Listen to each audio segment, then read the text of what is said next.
Olá, pessoal. Hoje a gente vai falar sobre tempo e modo verbal. O que é modo verbal? Modo, que significa maneira, são as várias formas assumidas pelo verbo na expressão de um fato. Tempo é o momento em que essas ações acontecem. O verbo ele possui 3 tempos e 3 modos. O modo indicativo, que é o modo que expressa um fato certo, é o modo da certeza. O modo subjuntivo, que é o modo da incerteza, da dúvida, da hipótese. E o modo imperativo, que é o modo que a gente usa para dar ordem, fazer pedido, conselhos, dar sugestão.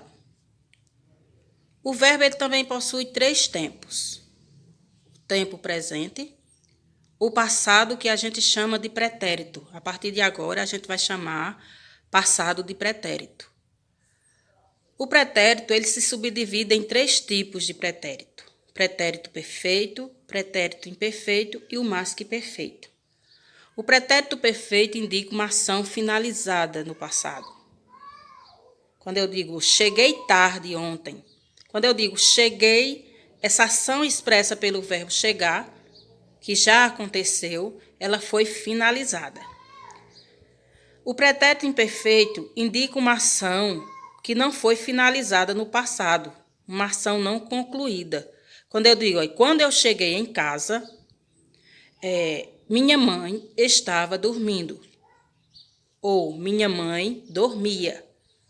Quando eu digo minha mãe dormia, a ação expressa pelo verbo dormir não foi uma ação finalizada.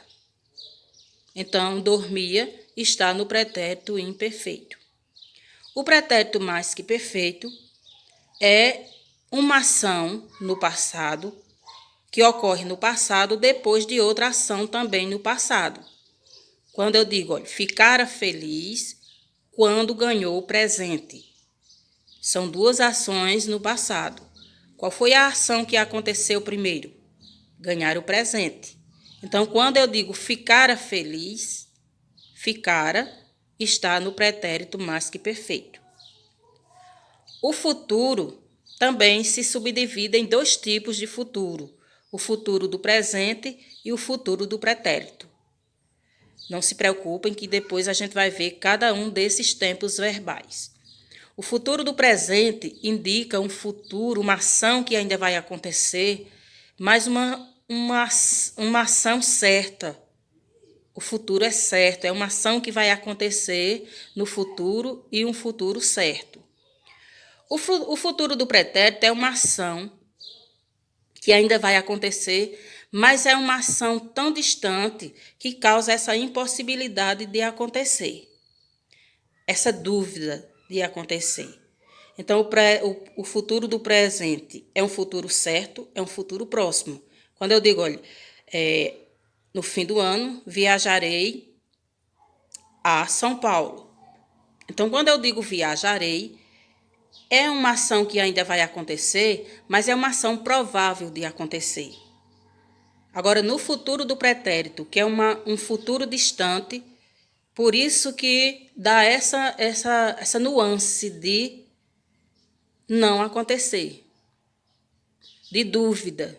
Então, quando eu digo, se eu tivesse dinheiro, viajaria todo ano. Quando eu digo viajaria, veja que essa ação de viajar, ela pede uma condição.